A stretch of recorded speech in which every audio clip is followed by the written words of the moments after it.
चलिए आज के टॉपिक की शुरुआत करते हैं अनुपात के बारे में। तो एक एक करके बिल्कुल जीरो लेवल से लेकर हीरो लेवल तक जो है हम सभी सवालों को लगाएंगे। शून्य से शिखर तक हम चलेंगे और एक एक पॉइंट को हम जानेंगे। जैसे एक छोटा सा एग्जांपल हम आपके सामने लेते हैं। ये सवाल में कहा गया, यदि लड़कों और लड़कियों का अनुपात 5:8 है तो कक्षा की कुल क्षमता 156 है, तो कक्षा में लड़कियों की संख्या ज्ञात करिए कि लड़कियों की संख्या कितनी है। Ratio of boys and girls, मान लीजिए ये बॉयज की संख्या ये गर्ल्स की संख्या है और पूरी क्लास की स्ट्रेंथ हमारी 156 है, तो उसमें बोला है गर्ल्स की संख्या बताओ। कहने का मतलब क्या है, जैसे मान लीजिए मेरी क्लास है, आप ही लोगों की क्लास है और इसमें जो बच्चे हमारे यूट्यूब पर अभी कमेंट कर रहे हैं उसमें अगर मान लीजिए हर 5 लड़के पर 8 लड़की कमेंट कर रही है, ठीक है। जैसे मानो 5 लड़कों का मैसेज आता है उतने देर में 8 लड़कियों का मैसेज आ जाता है। यदि मैं कहूं कि कमेंट करने वाले 156 छात्र हैं यहाँ पे, तो बताओ लड़कियां कितनी है। यानी जो भी मेरी ये यूनिट है ना, ये इतने भागों में डिवाइडेड है, इतने पार्ट्स में हमारे स्प्लिट है। तो हम यहाँ पर कैसे बोलते हैं, देखो हम यहाँ ये बोलेंगे कि देखिए सर, ये जो 156 है ये हमारा कितने यूनिट का मान है, तो ये 156 जो है वो हमारे 8 जमा 5 यानी 13 यूनिट का मान है। कितने यूनिट का मेरे भाई मान है, तो बोलोगे सर 13 यूनिट का मान है। और हमें पता क्या करना है, तो नंबर ऑफ गर्ल्स पता करना है। मेरे भाई ये बॉयज हो गया और ये हमारे क्या हो गए, गर्ल्स हो गए। बॉयज हमारे 5 है, गर्ल्स हमारे कितने हैं, 8 है। यानी हमें कितने यूनिट का मान पता करना है, तो हमें 8 यूनिट का मान हमें पता करना है। ये हमारा मेरे भाई आंसर हो जाएगा। अगर हम बात करते हैं तो 13 से हम काटेंगे कितनी बार में, एक बार में, और यहाँ 12 यानी 12 अठे कितना हो जाएगा, 96 गर्ल्स हो जाएंगे। अगर आपका आंसर आ रहा है तो वीडियो को लाइक भी करते रहेंगे और आंसर भी देते रहेंगे, ठीक है। रोकना नहीं है अपने आप को। मैथ्स का मतलब ही मजा ही तब आता है जब ये सवाल और जवाब का सिलसिला जो है वो चलता रहे, ठीक है। आ जाइए, तो सबसे पहले मैं शुरुआत करता हूँ सीजीएल मेंस के साथ। यहाँ पर कहा गया, एक परीक्षा में राजेश, राकेश और रमेश द्वारा प्राप्त अंकों का अनुपात 2:4:9 है। यदि राजेश ने परीक्षा में 30 अंक प्राप्त किए हैं, राजेश ने परीक्षा में 30 अंक प्राप्त किए हैं, तो राकेश और रमेश द्वारा प्राप्त अंक क्या है। बहुत ही सिंपल है मेरे भाई। पहला पर्सन हमारा कौन है, तो पहला पर्सन हमारा मेरे भाई राजेश है, ठीक है। मैं यहाँ सीधा सीधा लिख देता हूँ, कौन हो गया, तो राजेश हो गया। दूसरा व्यक्ति हमारा कौन है, तो राकेश है, ठीक है। कौन हो गया मेरे भाई, तो राकेश हो गया। और तीसरा व्यक्ति हमारा कौन हो गया, तो रमेश हो गया। सवाल में यहाँ पर क्या कहा गया वो देखिए। कहा गया कि इनके जो नंबर आए हैं वो किस अनुपात में है, तो बोलोगे सर इनके अंक जो आए हैं वो 2:4:9 में है, ठीक है। उसके बाद यहाँ कहा गया है कि राजेश को कितने नंबर आए हैं, तो राजेश को मेरे भाई 30 नंबर आए हैं। कितने नंबर मेरे भाई यहाँ है, 30 नंबर। यानी ये दो की वैल्यू मेरे भाई कितनी दे रखी है, दो की वैल्यू हमारी 30 दे रखी है। और इन दोनों का बेचारों का मान पूछा गया है कि इन दोनों का मान बताइए। अब आप मुझे एक छोटी सी बात बताइए यार, समझिए, ये दो की वैल्यू 30 है, यानी ये दो अपने आप का कितना गुना है, तो 15 गुना है। कैसे पता चला यार, ये जो 30 है ना ये 2 यूनिट का मान है, तो 1 यूनिट का मान निकालने के लिए डिवाइड करेंगे तो 1 यूनिट का मान हमारा कितना है, तो 15 है। तो वही वाली बात है कि 2 को किससे गुना करेंगे कि 30 आएगा, तो बोलोगे सर 15 से। 2 को अगर 15 से गुना किया ना तो रेशियो है, तो ये सारे 15 से गुना होंगे। 4 को 15 से गुना करो तो 60 आएगा, 9 को 15 से गुना करो तो 135 आएगा। यानी अगर हम बात करते हैं राकेश और रमेश को लेकर, तो राकेश की वैल्यू कितनी है, तो 60 है, और रमेश की वैल्यू कितनी है, 135 है। Option number B. अब बी से प्यारा सा एक वोकैबुलरी थोड़ा ऑप्शन में तो बनता है भाई, ठीक है। बी से एक वोकैबुलरी बताओ। और अगर आप नहीं बता सकते तो मैं आपको एक वोकैबुलरी देता हूँ, चलो जल्दी से। बैम्बू जल का मतलब मेरे भाई बता दो यहाँ पर कि बैम्बू जल का मतलब हमारा क्या होता है, जल्दी से बताओ। चलो बैम्बू जल का मतलब बता दो यहाँ पे। चलिए आ जाइए। एक त्रिभुज की भुजाओं का अनुपात 1/3, 1/5, 1/6 है। यदि हमारा परिमाप 147 सेंटीमीटर है तो सबसे छोटी भुजा की लंबाई क्या होगी। यानी अगर हम बात करते हैं तो देखो यहाँ पर ये हमारा ट्रायंगल हो गया और ये भी कितना, सीजल का रिसेंट पूछा गया क्वेश्चन है। इनके साइड्स के रेशियो हमें दिए गए हैं और कितना है, 1/3, 1/5, 1/6। अब यहाँ से रेशियो की एक सबसे प्यारी सी परिभाषा जाननी है। इतना याद रखिएगा जीवन में कि रेशियो कभी भी दशमलव में नहीं होता और रेशियो कभी बट्टे में नहीं होता है मेरे भाई। समझ रहे हैं इस बात को। यहाँ पे जैसे मान लो कि अगर मैंने यहाँ पर ये कह दिया ना कि रेशियो जो है वो हमारा 1/2 और यहाँ पर 1/3 है, तो आप बोलेंगे सर ये रेशियो नहीं है। रेशियो का मतलब होता है सिंपल न्यूमरेटर, उस रेशियो में कभी डिनोमिनेटर होता ही नहीं। अगर नहीं होता है तो हम यहाँ क्या करेंगे, तो दो तरीके से, इसको इधर मल्टीप्लाई कर दो, इसको इधर मल्टीप्लाई करो। एक तो ये तरीका, तो बोलोगे सर 3 × 1 3 हो गया और 2 × 1 कितना हो गया, 2 हो गया। एक तो ये कर सकते हैं। और नहीं तो मेरे भाई दूसरा तरीका क्या अपना सकते हैं, तो दूसरा तरीका अपना सकते हैं मेरे भाई यहाँ पर कि हम एक ऐसी संख्या का पता लगा लें जो हमारा 2 से भी कट जाए और 3 से भी कट जाए, यानी 2 और 3 का एलसीएम। अभी नंबर सिस्टम हमने आपको पढ़ाया तो उसमें एलसीएम लेना बकायदा हमने सिखाया है आपको। तो 2 और 3 का हमारा एलसीएम कितना होता है, 6 होता है। तो हम यहाँ 6 से गुना कर देंगे। तो जैसे मानिए 6 को 1/2 से गुना कर दीजिए, और यहाँ 6 को 1/3 से गुना कर दीजिए। तो आप जब काटेंगे तो कितनी बार में कटेगा? 3 बार में। और यहाँ काटेंगे तो कितनी बार में? 2 बार में। तो जो हमारा अनुपात आ जाएगा वो कितना आ जाएगा? 3/2 आ जाएगा, या 3 रेशियो मेरे भाई 2 हो जाएगा। तो कभी भी किन्हीं भी दो संख्याओं का अगर आप अनुपात निकालते हैं और अगर वो बट्टे में है तो उनका एलसीएम लेके उन्हें मल्टीप्लाई कर दीजिए। अब जैसे यहीं पर आप देखिए तो त्रिभुज के भुजाओं का अनुपात 1/3, 1/5, 1/6 है। क्या है मेरे भाई? 1/3 हो गया, 1/5 हो गया, और हमारा कितना हो गया? 1/6 हो गया। तो हम यहाँ कैसे करेंगे? तो हम बोलेंगे सर यहाँ समझिए, हमें एक ऐसी संख्या ढूंढनी है जो 3 से भी कट जाए, 5 से भी कट जाए और 6 से भी कट जाए। तो वो संख्या मेरे भाई क्या हो जाएगी? तो 3, 5 और 6 का एलसीएम, यानी ऐसी संख्या हमारी 30 होगी। कितनी होगी? 30। अब मेरे भाई 30 में सबसे मल्टीप्लाई कर दो। अगर आप 30 में सबसे मल्टीप्लाई करोगे तो ये जहाँ 30 इंटू 1 कितना हो जाएगा? 30। 30 इंटू 1 कितना हो जाएगा? 30। 30 इंटू 1 कितना हो जाएगा? 30। तो 3 से हमारा कितनी बार में? 10 बार में। 5 से कितनी बार में? 6 बार में। 6 से कितनी बार में? 5 बार में। तो हमारा जो अनुपात आएगा वो आएगा 10, 6 और 5 का। यानी उस त्रिभुज की तीनों भुजाओं का जो अनुपात होगा वो 10:6:5 हो जाएगा मेरे भाई। ठीक है। अब क्वेश्चन में यहाँ पर क्या कहा गया है कि यदि उसका परिमाप 147 है, यानी अगर हम बात करते हैं तो ये जो 147 है, ये 147 क्या है? तो ये मेरे भाई तीनों का सम है। ये क्या है? तीनों का सम है, तीनों का योग है। 10, 6, 16, 5, 21, यानी 21 यूनिट का मान है। और हमसे पूछा क्या गया? सबसे छोटी भुजा का अनुपात बताइए। सबसे छोटी भुजा का मान बताइए। तो इसमें सबसे छोटी भुजा कौन है? तो 5 है। यानी कितने का मान बताना है? तो हमें 5 का मान बताना है। ये हमारा करेक्ट आंसर है। 21 से काटेंगे कितनी बार में जाएगा मेरे भाई? 7 बार में। और 7 इंटू 5 हमारा कितना हो जाएगा? 35 हो जाएगा। Option number D for Devasena जो होगा वो हमारा करेक्ट आंसर होगा। समझ गए इस बात को? यहाँ पर आ जाओ, चलो नेक्स्ट क्वेश्चन की बात करते हैं। सीजीएल 5 दिसंबर 2022 में सवाल क्या कहा गया? दो संख्याएं 5 तथा 7 के अनुपात में हैं। यदि उनमें से प्रत्येक में 6 जोड़ दिया जाए तो वो 3 और 4 के अनुपात में हो जाती हैं। तो बताया गया कि वो संख्याएं क्या है। देखो, जब भी ऐसा सवाल आए ना तो इनको आप कई सारे तरीकों से कर सकते हो। पहला तरीका जो हो सकता है वो आपका क्या हो सकता है वो समझो। तो पहला तरीका मेरे भाई हो सकता है इसमें कि बेसिक से हम चले जाएं। दूसरा तरीका मेरे भाई यहाँ पर क्या हो सकता है कि हम यहाँ पर प्रॉपर एक रेशियो का मेथड लगाएं। और तीसरा तरीका हमारा यहाँ पर क्या हो सकता है? क्रॉस मल्टीप्लिकेशन लगाएं। लेकिन मैं आपको एक बेहतरीन तरीका सिखाऊंगा। सोचो दो संख्याएं यहाँ पर 5 और 7 के अनुपात में थी। ठीक है। और कहा गया कि हर एक संख्या में मैंने कुछ जोड़ दिया। दोनों में मैंने कितना जोड़ दिया? इसमें भी मैंने 6 जोड़ दिया है और इसमें भी मैंने 6 जोड़ दिया है। और उसके बाद ये संख्याएं हमारी 3 और 4 के अनुपात में हो गई हैं। ठीक है। तो बोला गया वो नंबर्स हमारे कितने थे। मैंने कहा देखो, इस सवाल को करने के दो तरीके। सबसे पहले मेथड नंबर 1 जानो। यार दो लोग थे यहाँ पे, ठीक है, किसी रेशियो में थे और यहाँ पर बाद में किसी रेशियो में हो गए। मैं एग्जांपल आप पे फिट करता हूँ। चलो मान लो यहाँ पर हमारे जो है वो राहुल जी हैं और राहुल जी की महिला मित्र का नाम काजल है। ठीक है। मुझे दोनों साथ में दिख गई इसलिए हमने महिला मित्र बना दिया इनको। तो राहुल और काजल जो है एक दूसरे के मतलब लफ्ते जिगर है, जाने जिगर, एकदम एक दूसरे के बिना रह नहीं सकते हैं। खाना उतरता नहीं है गले से, इतना प्यार मोहब्बत है दोनों के बीच में। ना देखूं तो चैन आता नहीं है वाली बात हो जाती है। तो राहुल जो है ना बेचारा अभी बच्चा है। ठीक है। क्यों? क्योंकि उसकी उम्र छोटी है और उसकी महिला मित्र उससे बड़ी है, बड़ी समझदार है। रोज समझाती है, राहुल देखो सीजल का फॉर्म नहीं भरोगे तो मेरे दरवाजे पे कैसे आओगे मेरा रिश्ता मांगने, ये बताओ पहले। तुम्हें पढ़ाई करनी चाहिए, तुम्हें आदित्य सर की क्लास रोज रात 8:30 बजे अटेंड करनी चाहिए। मैं भी वहीं से सीखती हूँ और तब मेरा गणित इतना अच्छा हुआ है, तुम भी सीखा करो। रोज समझाती है उसको ये बात। तो राहुल और उसके मित्र का जो है अनुपात कितना है? 5:7 है। 6 सालों के बाद उनका रेशियो 3:4 हो जाता है। तो बताओ उम्र कितना था? अब यहाँ समझो इस बात को। जैसे मानो आज राहुल बेचारा अपने महिला मित्र से 5 साल छोटा है। ठीक है। हालांकि 5 साल बड़ी है उसकी महिला मित्र, सोचो। तो अगर आज जो है राहुल बेचारा 5 साल छोटा है तो जब उनका बुढ़ापा आएगा तब भी तो राहुल 5 साल छोटा ही ना होगा भाई। ऐसा तो होगा नहीं अपने महिला मित्र से 5 साल बड़ा हो जाएगा। ठीक है। तब भी वो जो अपने लफ्ते जिगर से है उससे 5 साल छोटा रहेगा। जब और बुढ़ापा आएगा तब भी मेरे भाई वो 5 साल छोटा होगा।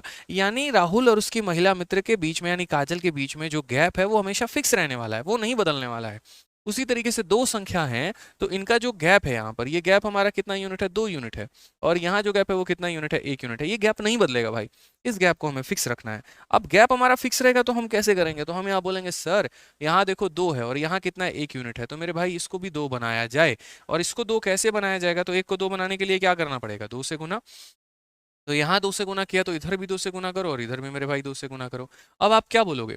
बोलोगे ससुरा 7 यूनिट था और कितना हो गया? 8 यूनिट हो गया। कितना यूनिट बढ़ गया बताना जरा। तो बोलोगे सर 7 से 8 हो गया है। 7 से कितना हो गया? 8 ही हो गया है। यानी कितना यूनिट बढ़ा है? तो 1 यूनिट बढ़ा है। यानी ये जो 6 है ना हमारा, ये हमारा 1 यूनिट का मान है। और हमें पता कितने का करना है? तो नंबर्स पता करने हैं। तो देखो यहाँ पर हम ऐसा कह सकते हैं 1 यूनिट का मान सर 6 है। तो आप बताइए 5 यूनिट का मान 5 इंटू 6 हमारा कितना हो जाएगा? 30 हो जाएगा। और यहाँ पर 7 इंटू 6 कितना हो जाएगा? 42 हो जाएगा। 30 और 42 ऑप्शन नंबर ए। ठीक है। ए फॉर आओ चले राहुल के लिए रिश्ता मांगने इज द करेक्ट आंसर आ जाएगा भाई। जाओ next. The number are in the ratio 2:3. If 5 is subtracted from the first number and 6 is added to the second number, then the ratio become 5:12. What would be the ratio when 8 is added to the each number? अब मैं आपको एक बात बताता हूँ, ये जो मैंने आपको तरीका बताया है ना, ये कॉमन मेथड का है और ये तभी सक्सेसफुल हो पाता है जब यहाँ पर ये जो सेम नंबर को आप ऐड कर रहे हो या सेम नंबर को घटा रहे हो। ठीक है, अगर यहाँ पर सेम नंबर ना रहे, अलग अलग नंबर हो, तो आप इस मेथड को अप्लाई नहीं करोगे, फिर उस केस में क्रॉस मल्टीप्लिकेशन जन्म ले लेता है। और क्रॉस मल्टीप्लिकेशन को हम अप्लाई कैसे करते हैं, हम आपको वो भी बता देते हैं। क्रॉस मल्टीप्लिकेशन का एप्लीकेशन हमारे लिए ऐसे हो जाता है कि जैसे मानो दो संख्याएं हमारी हैं, जैसे मानो ये 5 और 7 के अनुपात में है और 6 ऐड कर दिया तो वो किस अनुपात में हो गया, 3 और 4 के अनुपात में। तो क्रॉस मल्टीप्लिकेशन एक ऐसा मेथड है जो बड़े बड़े रेशियो के सवालों को आसान कर देता है। पहले वो किस अनुपात में थे वो लिख दो, बाद में वो किस अनुपात में आ गए वो लिख दो। आपने दोनों में ऐड कितना किया तो बोलोगे सर दोनों में हमने 6 ऐड किया, तो जो आपने ऐड किया वो लिख दो। अब बड़े ध्यान से मेरी बातों को समझना, मैं आपको तीसरा मेथड बता रहा हूँ। मैंने कहा ना कुल मिलाकर 3 मेथड है इस सवाल को करने की और तीनों मेथड को हम देखेंगे। तो सबसे पहले मेरे भाई यहाँ पर अगर हम बात करते हैं cross multiplication, 5 into 4 20 unit, 7 into 3 21 unit, तो 21 यूनिट में से 20 यूनिट घटा दो कितना आ जाएगा, तो 1 यूनिट आ जाएगा। और ये बराबर होगा 6 इंटू 3 18 और 6 इंटू 4 24। 24 में से मेरे भाई 18 चला गया, कितना बचा 6। तो 1 यूनिट का मान हमारा कितना है, 1 यूनिट का मान हमारा 6 है। और अगर 1 यूनिट का मान हमारा 6 है ना, तो 5 यूनिट का मान 5 इंटू 6 हमारा 30 हो जाएगा और 7 इंटू 6 हमारा 42 हो जाएगा। ये हमारा जो है सही तरीका, ऑप्शन नंबर ए जो है वो हमारा करेक्ट आंसर। तो ये हमारा क्रॉस मल्टीप्लिकेशन मेथड होता है। अब इसको हम कहाँ अप्लाई करेंगे, ऐसे सवालों में जहां पर हमारा जो जोड़ना है या जो घटाना है वो एकदम भिन्न है। जैसे यहाँ देखिए दो संख्याएं हमारी किस रेशियो में थी, तो दो संख्याएं हमारी 2 और 3 के अनुपात में थी। ठीक है, कहा गया कि 5 is subtracted from the first, पहली वाली में से आपने 5 घटा दिया भाई। ठीक है, and 6 is added to the second, और दूसरी वाली में कितना जोड़ दिया, 6 जोड़ दिया। तो उसके बाद ये रेशियो हमारे कितने बन गए, तो 5:12 के फॉर्मेट में हमारे आ गए हैं। बताइए अगर हम उनमें 8 जोड़ दे तो रेशियो हमारा क्या होगा। मैंने कहा 8 जोड़ देंगे यार, पहले संख्या तो पता कर लें। ठीक है, कि वो संख्या हमारी कितनी है। तो उसको पता करने के लिए हम यहाँ क्या करेंगे, क्रॉस मल्टीप्लीकेशन का सहारा लेंगे। ठीक है, तो क्रॉस मल्टीप्लिकेशन का सहारा कैसे लेंगे, तो मेरे भाई इसको इसके साथ गुना, इसको इसके साथ गुना। 12 इंटू 2 24, 5 इंटू 3 15, तो 24 में से 15 गया तो कितना हो जाएगा, तो 9 यूनिट हो जाएगा। माइनस करना होता है भाई, ध्यान रखना। बराबर यहाँ पे 6 इंटू 5 30 हो जाएगा और माइनस 12 इंटू 5 60। अब बहुत बच्चे क्या करते हैं, 60 माइनस 30 यहाँ 30 लिख देंगे। ये उनकी जीवन की सबसे बड़ी गलती होती है भाई, डिफरेंस ऐसे नहीं लेते, इस बात को समझो तुम यहाँ पे। जैसे ऊपर कैसे लिया था मैं बता रहा हूँ, 12 इंटू 2 तुमने कितना लिया, तो 24 हो गया। फिर माइनस किया 5 इंटू 3 कितने को, 15 को, तो तुम्हारा जाकर 9 आया। उसी तरीके से मेरे भाई यहाँ क्या करना था, 6 इंटू 5 तुम्हारा 30 हो गया और माइनस करते -5 इंटू 12 यानी कितने को, -60 को। तो यहाँ क्या हो जाता है, ये 30 हो गया, माइनस माइनस मेरे भाई प्लस हो जाता है और 30 जमा 60 हमारा 90 हो जाता है। ये हम समझते हैं यहाँ पे। तो आप लोग है ना 30 माइनस 60 मत किया करो भाई, अगर माइनस अगर संख्या है ना तो वो प्लस हो जाती है। 30 प्लस 60 कितना हो जाएगा, तो 90। तो बोलोगे सर 9 यूनिट का मान कितना है, 90 है। और अगर देखो यहाँ भी क्रॉस लगाना होता है, नीचे भी क्रॉस लगाना होता है। 9 यूनिट का मान 90, तो 1 यूनिट का मान कितना, 10। यानी पहले संख्या कितनी थी, तो 10 इंटू 2 हमारा 20 था और 10 इंटू 3 हमारा 30 था। और सवाल में क्या कहा गया, सवाल में कहा गया what would be the ratio when it is added to the each number. यदि प्रत्येक संख्या में 8 जोड़ दे तो अनुपात कितना होगा। इसमें आप 8 जोड़ दीजिए और इसमें आप 8 जोड़ दीजिए, अब थोड़ा बताइए तो अनुपात कितना होगा। तो बोलेंगे सर ये 28 हो गया और ये हमारा 38 हो गया। अगर हम रेशियो की बात करते हैं तो ये 14 बार में और ये हमारा 19 बार में। कौन सा ऑप्शन है सर, तो option number B, B for भाभी जी घर पर है, इज द करेक्ट आंसर हो जाएगा। ठीक है, आ जाओ चलो सवाल देखते हैं यहाँ पे। तो एक सवाल और है हमारा सीजीएल का, पूछा गया है 3 संख्याओं का योग हमारा 98 है। पहली संख्या और दूसरी संख्या का अनुपात 2:3 है। दूसरी और तीसरी का अनुपात इतना है, तीसरी संख्या कौन सी है। हमेशा ऐसे सवालों को भाषा के फॉर्मेट में भी दिया जाएगा, अभी आपको समझना है। तो हम यहाँ क्या बोलेंगे, बोलेंगे सर देखिए 2 संख्या है, 3 संख्या है कुल मिला के। ठीक है, the sum of the 3 number is 98 if ratio of first to second. पहले और दूसरे का अनुपात की बात करें तो 2:3 हो गया। दूसरे और तीसरे का अनुपात बात करें तो 5:8 हो गया मेरे भाई यहाँ पे। ठीक है, और उसके बाद हमें क्या कहा गया, थर्ड नंबर का पता किया है। कभी भी देखो यहाँ पर जैसे मानो ए का संबंध बी से है और बी का संबंध सी से है, तो हमें एक फिक्स रिलेशन लेकर आना होता है जिसमें हम तीनों को लपेट पाए। तो वो हम कैसे करेंगे, चलो मेरे से पहले आंसर बता के दिखाओ, देखते हैं कितने बच्चे करते हैं। तो 5 के पहले यहाँ क्या हो जाएगा 5 और 3 के बाद हमारा क्या हो जाएगा 3, इस तरीके से कब्जा। ठीक है, 2 इंटू 5 हमारा कितना हो गया 10, 3 इंटू 5 15 और 3 इंटू 8 हमारा हो गया 24 मेरे भाई। ये हमारा रेशियो आ गया। यानी जो भी संख्या हम ये 98 बांटेंगे वो हमारा कितने में बटेगा, तो इन सब के रेशियो में बटने वाला है। और कितने की वैल्यू है मेरे भाई, तो टोटल 49 की वैल्यू है। जोड़ के देखो 24 प्लस 15 प्लस 10 यानी 49। तो 49 यूनिट का मान हमारा इतना है। हमसे किसका मान पूछा है, थर्ड नंबर का मान पूछा है। तो थर्ड नंबर मेरे भाई कितना है, तो थर्ड नंबर हमारा 24 है, यानी 24 की वैल्यू हमें बतानी है। 49 से हम 2 बार में काटेंगे, 24 इंटू 2 कितना हो जाएगा, 48। ये हमारा करेक्ट आंसर है। आज ये चलिए इस सवाल का आंसर दीजिए, देखते हैं इस सवाल का आंसर मेरे भाई कौन बच्चा दे पाता है। काफी एक यूनिक क्वेश्चन है यहाँ पे। a minus B ratio b minus C ratio c minus D 1:2:3 दे रखा है, और हमसे a plus D ratio c पूछा है। चलिए इसका आंसर बताइए। तो यहाँ पर क्या हो जाएगा, सबसे पहले समझो इस बात को। जैसे मानो अगर मैंने कल के दिन कह दिया कि a अनुपात b जो है, ठीक है, और मानो यहाँ पर मैंने एक पॉइंट कह दिया आपको कि a ratio b ratio c हो गया, और ये मैंने कह दिया सर 1:2:3 है। मान लीजिए यहाँ पर मैंने ऐसी बात कह दी, या 1:2:3 छोड़ो, गोली मारो, 3:4:7 मैंने कह दिया। तो इसका मतलब मुझे क्या है कि बिना कहे एक संबंध यहाँ पर स्थापित है। मेरी बात को अगले 2 मिनट बड़े ध्यान से समझना। यहाँ पर संबंध क्या स्थापित है, आपको अपनी बुद्धि का प्रयोग करना चाहिए, और यहाँ ये कहना चाहिए सर 3 में 4 को जोड़ने पर क्या आता है, 7 आता है। सर 3 में 4 को जोड़ने पर 7 आता है सर, यानी इसका मतलब पता है रेशियो कैसे स्थापित है, इन दोनों को जोड़ के इसके बराबर, तो उसी तरीके से इन दोनों को जोड़ के इसके बराबर, यानी a प्लस बी जो है वो हमारा किसके बराबर है, सी के बराबर है। ये हम एक इक्वेशन मेरे भाई कह सकते हैं। समझ में आ गया मेरी बात को यहाँ पर कि सर इन दोनों को जोड़ के इसके बराबर है, तो इन दोनों को जोड़ के भी इसके बराबर। उसी तरीके से हमारे सवाल को प्यार भरी नजरों से देखो यहाँ पे। तो क्या कहा गया है यहाँ पर, a माइनस बी हो गया, फिर उसके बाद b माइनस सी हो गया, फिर उसके बाद c माइनस ए हो गया, और ये रेशियो 1:2:3 हो गया। अच्छा a minus B, b minus C, c minus D है मेरे भाई, कितना है, तो c माइनस डी है, और ये 1:2:3 है। तो मैंने वही कहा कि भाई इन दोनों को जोड़ने पे इसके बराबर आता है, 1+2 को जोड़ने पे 3 के बराबर आता है। तो अगर हम इन दोनों को जोड़ के इसके बराबर करें, जैसे इन दोनों को जोड़ के इसके बराबर कर दें, तो मुझे भाई यहाँ पर भी इन दोनों को क्या करना पड़ेगा, जोड़ना पड़ेगा, और बराबर करना पड़ेगा किसके, इसके। सेम कहानी है, यानी हम यहाँ बोलेंगे तो सर बोलेंगे a minus B plus B minus C जो होगा वो बराबर होगा किसके, c माइनस डी के। समझिए इस बात को। जैसे 1 में 2 को जोड़ने पे 3 आता है, वैसे इसको इसमें जोड़ने पे ये आएगा। ठीक है, माइनस बी से हमारा माइनस बी खत्म हो गया भाई, वो डी को इधर लेकर आ जाओ तो a प्लस डी हो जाएगा, और ये c को उधर लेके चले जाओ तो a प्लस डी हमारा 2c के बराबर हो जाएगा। a प्लस डी हमारा किसके बराबर हो जाएगा, 2c के। अब यहाँ पर इस सवाल में अगर आप देखेंगे तो क्वेश्चन में आपसे क्या कहा गया है, तो क्वेश्चन में कहा गया है a plus D divided by c का मान बताओ। तो a प्लस डी की वैल्यू हमारी कितनी है, 2c है, और 2c को हम c से डिवाइड करेंगे तो कितना हो जाएगा रेशियो, 2:1 हो जाएगा। Correct answer option number B for Bhole Baba की जय इज द करेक्ट आंसर है भाई। ठीक है, समझ गए इस बात को, यहाँ पे क्लियर है। तो मैंने कहा था ना एकदम जीरो लेवल से आपको उठाएंगे, हीरो लेवल तक लेके जाएंगे, निश्चिंत रहें।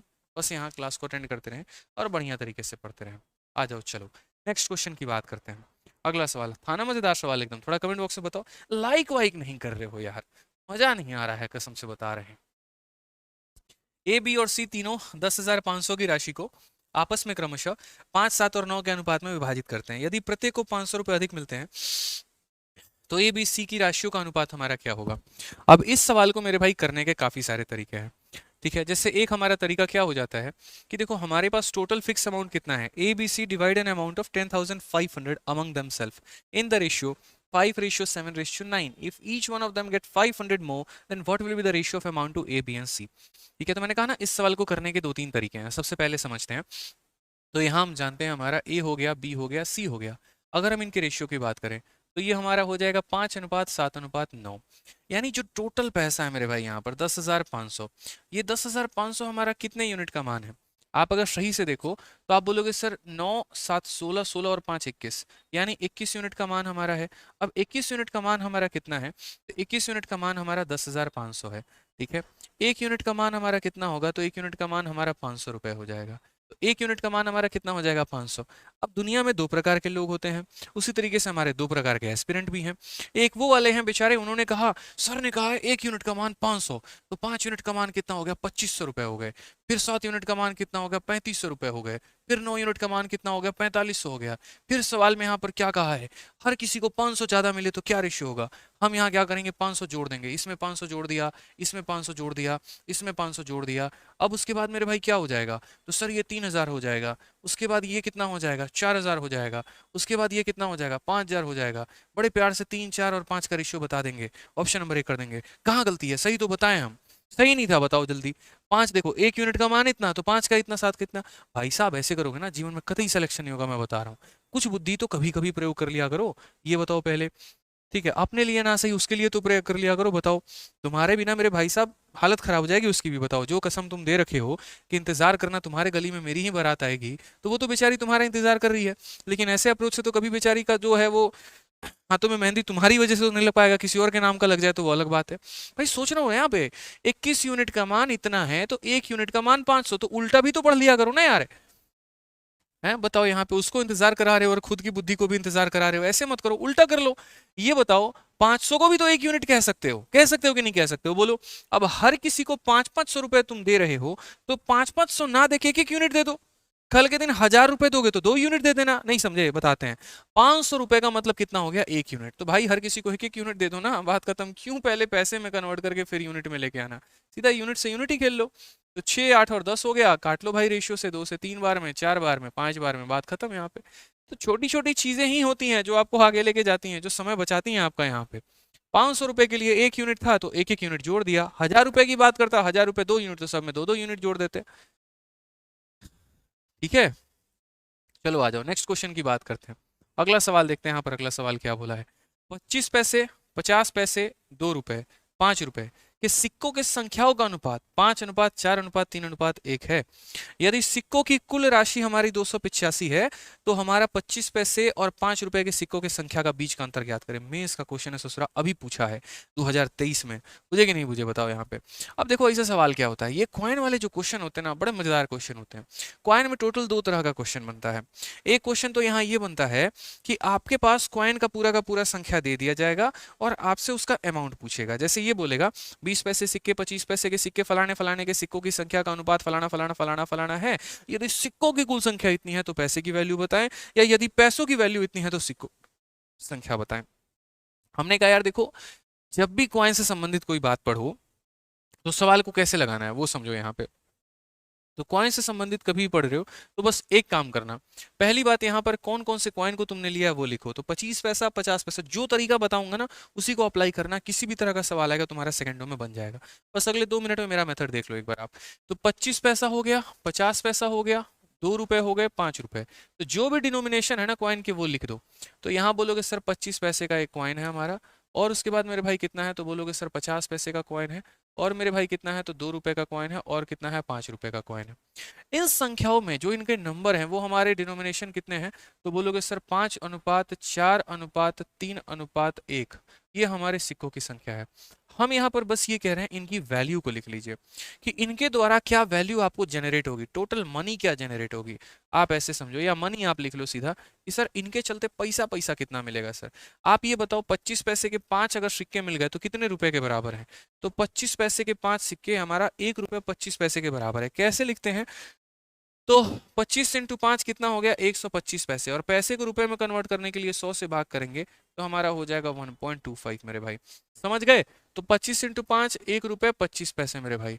यहाँ पर 50 पैसे के 2 सिक्के कितने रुपए के बराबर, 2 रुपए। 50 इंटू 4, 200 पैसे, 200 पैसे को 100 से भाग कर दो, आ जाएगा 2 रुपए के 3 सिक्के यानी 6 रुपए। 5 रुपए के 1 सिक्के यानी 5 रुपए। तो कुल रुपए की हमारी वैल्यू कितनी है, तो बोलोगे सर 6, 5, 11, 2, 13, 13 और एक हमारा 14.25, 14.25। यानी मेरे कहने का मतलब है, यदि इसके यहाँ पर 5 सिक्के होते तो इतना रुपए बनाता, यदि इसके 4 होते इतना बनाता, इसके 3 होते इतना बनाता, इसका 1 होता इतना बनाता। तो यहाँ पर टोटल हमारा इतना रुपए बनता। अब सवाल में या तो सिक्कों का टोटल देगा या पैसे का टोटल देगा, यही दोनों में से एक देता है। आप यहाँ सवाल में देखो तो टोटल अमाउंट की वैल्यू दे रखा है, और टोटल अमाउंट की वैल्यू कितना दे रखा है, तो 285, और हमारे पास टोटल अमाउंट का वैल्यू कितना आया है, तो 14.25। यानी यहाँ पर अगर बात करेंगे तो ये 285 इतने यूनिट का मान है, और हमसे पूछा क्या गया है, difference between number of 25 and 5 rupee coin. तो यहाँ पर 25 पैसे का कितना है, 5 यूनिट, और 5 रुपए का कितना है, 1 यूनिट, यानी इन दोनों का डिफरेंस। तो इन दोनों का डिफरेंस कितना हो जाएगा, 4 यूनिट। बहुत आसानी से आप सॉल्व कर पाएंगे। समझ गए इस बात को, यहाँ पर बहुत आसानी से मेरे भाई सॉल्व कर पाएंगे। तो वही बात है कि ये हमारा क्या हो गया, टोटल हो गया। यानी जो दिया गया है ना मेरे भाई, ये जो दिया गया ये हमारा टोटल 14.25 यूनिट का मान है। और पता क्या करना है, तो पता मेरे भाई इन दोनों का डिफरेंस यानी 4 यूनिट का मान पता करना है। यहाँ से दशमलव हटा देंगे तो कितना आ जाएगा, 100 आ जाएगा। 25 से काटेंगे तो 25 का हमारा जो है 5 बार में 125, ठीक है। 175 कितनी बार में हो जाएगा? 7 बार में हो जाएगा। 25 से काटेंगे तो 4 बार में। 57 से अगर आप काटोगे मेरे भाई तो 5 बार में। 5 चौके 20, 20 चौके 80, यानी कुल मिलाकर कितना हो जाएगा? तो 80 जो हो जाएगा वो हमारा करेक्ट आंसर हो जाएगा। ऑप्शन नंबर सी हमारा आंसर है। तो कभी भी अगर आप कॉइन के क्वेश्चन को सॉल्व करते हो ना, तो चुपचाप तो पहले यहाँ पर जो उस अनुपात में वो लिख दो, उसकी वैल्यू से उसे गुना करके रुपए में बना दो, ये टोटल आ जाएगा। हमेशा देखना जो दिया गया है वो टोटल का मान है, और जितने का पता करना है वो हम बता देंगे, ठीक है। ये सवाल मैं आपको दे रहा हूँ, ये सवाल जो है आपका गृह कार्य है, होमवर्क है मेरी तरफ से, और इसका जो है आपको आंसर देना है। कहाँ आंसर देना है? तो कमेंट बॉक्स में देना है, ठीक है। उम्मीद करते हैं कि इसका आंसर आप लोग कमेंट बॉक्स में देंगे, बहुत ही बढ़िया तरीके से समझ गए। कुछ नहीं है मेरे भाई, बहुत आसान सवाल है। मेरे पढ़ाने के बाद भी अगर आप एमटीएस का ये सवाल का आंसर नहीं दे पाए ना, तो मैं फिर समझ लीजिए कि यूँ समझूंगा कि मेरा पढ़ाना व्यर्थ था। बहुत कम लोग आंसर देते हैं, इससे मुझे बड़ा दुख होता है। जब हजारों की संख्या में बच्चे पढ़ते हैं, लाखों की संख्या में बच्चे पढ़ते हैं, तो कमेंट में आंसर देने में क्या जा रहा है? 1 ही मिनट तो जा रहा है ना। इस वीडियो को पॉज करना है, इसको बनाना है, और उसके बाद इसका आंसर कमेंट बॉक्स में देना है, और हमसे हार जीत के जाना है। ये बताओ पहले, जो आंसर देता है उसको मैं हार देता हूँ। तो सोचो ना, इसमें नुकसान क्या है? फायदा ही फायदा है यार, ठीक है। हमेशा ये आदत छोड़ दो कि तकिया में इसे वीडियो लगा के देख रहे हैं। मैथ ऐसे नहीं सीखा जाता है, कलम उठाना पड़ता है, बनाना पड़ता है मेरे भाई यहाँ पे। तो इस तरीके से सीखो, ठीक है। तो आज के सेशन में मेरे तरफ से इतना ही है प्यारा सा। आज के सेशन का एकदम आपको प्रिंटेबल पीडीएफ मिल जाएगा, और टेलीग्राम ज्वाइन कर लेना। टेलीग्राम पर भी मैं एक और चीज देख रहा हूँ, बहुत लोग मेरे नाम से फर्जी टेलीग्राम बना के घूम रहे हैं। थोड़ा सा मेरे भाई सतर्क हो जाओ, सावधान हो जाओ। यही चीज टाइप करना टेलीग्राम पर, मैथ्स बाई आदित्य रंजन। हमारे 2 टेलीग्राम है, एक रैंकर्स गुरुकुल है, और जो यहाँ लिखा है वही टाइप करना है, और जो मैथ्स का लिखा है वही टाइप करना है। एक टेलीग्राम देखे ये गायब करके ये नाम चला रहा है, 1 लाख सब्सक्राइबर हो गए भाई, सही है, मेहनत हम करें मजे तुम लूटो, है वही वाली बात हो जाती। तो एकदम यही टाइप करना जो दिया गया है। और उल्टा तो मैं बोलूंगा डिस्क्रिप्शन में लिंक है, उस लिंक पर क्लिक कर लो तो सही जगह टेलीग्राम पे पहुंच जाओगे।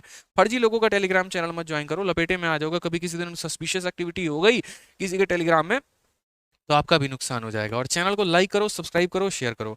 इसके अलावा जितने भाई तब से हमारे बैचेस के बारे में पूछ रहे थे, अब मैं आपको तसल्ली से बैच के बारे में बताऊंगा, ताकि जिन्हें बैच लेना होगा वही मेरी बात सुनेंगे, और जिन्हें जो क्लास लेना था वो मेरे भाई आराम से अपना क्लास अटेंड करेंगे। मैथ्स में मेरे 2 तरह के बैच चलते हैं, एक मेरा रिकॉर्डेड बैच है और एक मेरा लाइव बैच है। ये रिकॉर्डेड बैच ऐसा नहीं है यहाँ पर कि इसमें ओल्ड कंटेंट है या out of the box content है, नहीं। ये एक ऐसा बैच है जिसको मुझे बनाने में 1 से 1.5 साल लगे हैं। 300 से 350 से ऊपर आपको इसके अंदर वीडियोस हैं। हर चैप्टर को मैंने इस तरीके से करा रखा है कि 15-20 क्लासेस हो गई, उसका एक प्रिंटेबल पीडीएफ हो गया, और इसके क्लास नोट्स हो गए। तो कभी भी किसी भी टॉपिक में आपको दिक्कत आएगी नहीं। जो बच्चा अपने तरीके से अपने मतलब टॉपिक्स को कंप्लीट करना चाहता है, आराम से रिकॉर्डेड बैच लो। 699 रुपये में आपके पास लाइफ टाइम वैलिडिटी है, इसको लेके रखो, और जो भी टॉपिक कभी पढ़ना हो तो इसको यहाँ से कंप्लीट करो, ठीक है। आप यूट्यूब से पढ़ रहे हैं, बहुत अच्छी बात है, यहाँ से भी कवर करिए। आप किसी बैच के हैं तो भी बहुत अच्छी बात है, बट मेरा मानना है कि ये बैच होना चाहिए, ताकि कभी भी, जैसे मानो अभी सीजल का 3 महीना बचा हुआ है, बहुत ऐसे टॉपिक होंगे जो आपके कंप्लीट नहीं होंगे, और उसमें डेप्थ लेवल की नॉलेज चाहिए होगी। मतलब कम से कम ऐसा नहीं कि 2 क्लासेस, कम से कम 20 क्लासेस चाहिए होंगी कि उसको कंप्लीट कर पाओ। जैसे ज्योमेट्री, मेंसुरेशन और भी चीजें हैं, वो यहाँ से आपका कंप्लीट हो जाएगा, ठीक है। लाइफ टाइम वैलिडिटी है, कभी खत्म होगा नहीं। ऐसा नहीं कि ये रिचार्ज आज खत्म हो गया, कल खत्म हो गया, नहीं है, हमेशा रहेगा आपके साथ। और इसके लिए आपको ये एप्लीकेशन डाउनलोड करना पड़ेगा, ये इंक्वायरी नंबर है। इसके अलावा दूसरा जो बैच आता है वो हमारे फ्रेशर्स स्टूडेंट के लिए आता है, ठीक है। हर 2 महीने पर एक बैच आता है, वो हमारा लाइव बैच है। जो भी बच्चा मेरे भाई गवर्नमेंट एग्जाम की तैयारी कर रहा है, इसको आराम से अगले साल पेपर देना है, काफी वक्त है, अच्छा खासा वक्त है, तो वो मेरे भाई यहाँ पर चैंपियंस 8.2 हमारा बैच ले। इसमें डेली लाइव क्लास चलती है। इसमें भी आपको सारा का सारा अपडेटेड शीट मिलता है, लाइव क्लासेस मिलती है, 2 साल की वैलिडिटी होती है, और साथ में जो प्रैक्टिस शीट होता है वो टाइप वाइज, लेवल वाइज होता है, और एक प्रैक्टिस शीट विद सॉल्यूशंस भी आपको मिलता है। तो ये भी आप ले सकते हैं, कहाँ से? आरजी विक्रमजीत एप्लीकेशन से। कंटेंट लगभग बराबर रहता है, कोई दिक्कत की बात नहीं है, बस इसमें क्लासेस लाइव होती हैं, डेली होती हैं।